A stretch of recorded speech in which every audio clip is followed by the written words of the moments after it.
नमस्कार मित्रांनो, आज आपण माहिती घेणार आहोत मध्यमवर्गीय आणि अल्प उत्पन्न गटातील लोकांसाठी अत्यंत फायदेशीर असलेल्या पोस्ट ऑफिस RD म्हणजेच रिकरिंग डिपॉझिट योजनेबद्दल। जर तुम्हाला दरमहा थोडी थोडी बचत करून भविष्यासाठी मोठी रक्कम उभी करायची असेल तर ही सरकारी योजना तुमच्यासाठी सर्वोत्तम आहे। या योजनेची सर्वात मोठी जमेची बाजू म्हणजे सुरक्षितता, कारण ही योजना थेट भारत सरकारच्या डाक विभागामार्फत चालवली जाते। तर अशाच माहितीसाठी आपल्या चॅनलला सबस्क्राईब करून ठेवा।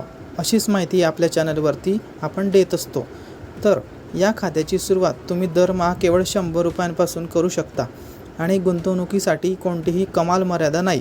सध्या पोस्ट ऑफिस RDवर वार्षिक 6.7% दराने चक्रवाढ व्याज मिळत आहे, जे दर 3 महिन्यांनी मुद्दलात जोडले जाते, ज्यामुळे 5 वर्षांच्या शेवटी तुम्हाला आकर्षक परतावा मिळतो।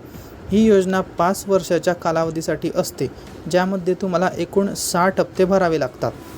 गणिताचा विचार केला तर तुम्ही दरमहा 1000 रुपये गुंतवले तर 5 वर्षानंतर तुम्हाला सुमारे 71,000 रुपये मिळतात। तसेच जर तुमची बचत करण्याची क्षमता जास्त असेल आणि तुम्ही 5,000 रुपये महिना गुंतवले तर 5 वर्षानंतर तुमच्या हातात साधारणतः 3 लाखांच्या आसपास रुपये असतील, म्हणजे इतके जमा होतात। या योजनेत तुम्ही तुमच्या मुलांच्या नावाने किंवा पती पत्नी मिळून जॉईंट अकाउंटसुद्धा उघडू शकता।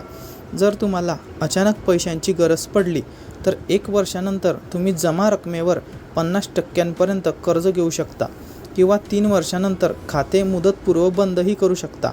थोडक्यात सांगायचे तर ज्यांना शेअर मार्केटची जोखीम न घेता सुरक्षित गुंतवणूक हवी आहे त्यांच्यासाठी पोस्ट ऑफिस RD ही एक सुवर्णमय योजना आहे। जवळच्या पोस्ट ऑफिसमध्ये आधार कार्ड आणि पॅन कार्ड नेऊन तुम्ही आजच ही बचत सुरू करू शकता। माहिती आवडली